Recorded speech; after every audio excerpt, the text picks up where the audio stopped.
As we kick off Hispanic Heritage Month today, we wanted to take a look back to this summer when protests in the U.S. to help Cubans exploded, protesting the country's communist government and the need for essential goods like food and medicine. The crisis in Cuba reaching far beyond the island. Here in Atlanta, families, they really are looking for ways to help. 11 Alive's Paulo Suro spoke to Cubans about what's happening and the change that they hope to see. It's tonight's Voices for Equality. Behind this little window is a concept with a big heart.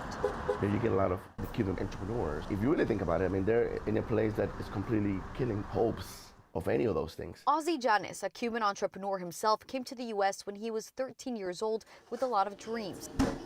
Many, he says, he wouldn't be able to have if he still lived in Cuba. It's years of brainwashing, it's a year of suppression and oppression. So he took to the Sandy Springs streets earlier this year with 600 others, fighting for his cousins and aunt who still live in Cuba, and for the many others who are calling for an end to the island's 62-year-old communist regime. Before you can actually communicate through Facebook and to, a couple other apps.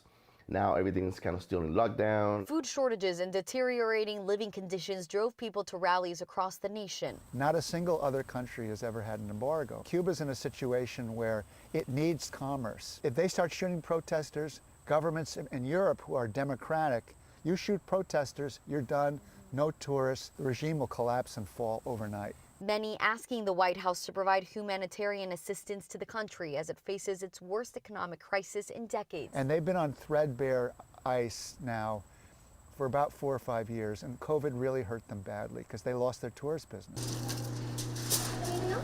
In the meantime, Janis holds on to a little piece of home in these Cuban sandwiches made from his family recipe. In a year, that could be the next paradise, night and day. From now that is falling apart to one of the most beautiful places in the world. To celebrate Hispanic Heritage Month, Paulo Suro is hosting an 11 Alive special this weekend. You can watch it Saturday night at 7 p.m. and again on Sunday, 11 a.m. following Meet the Press. That's here on 11 Alive.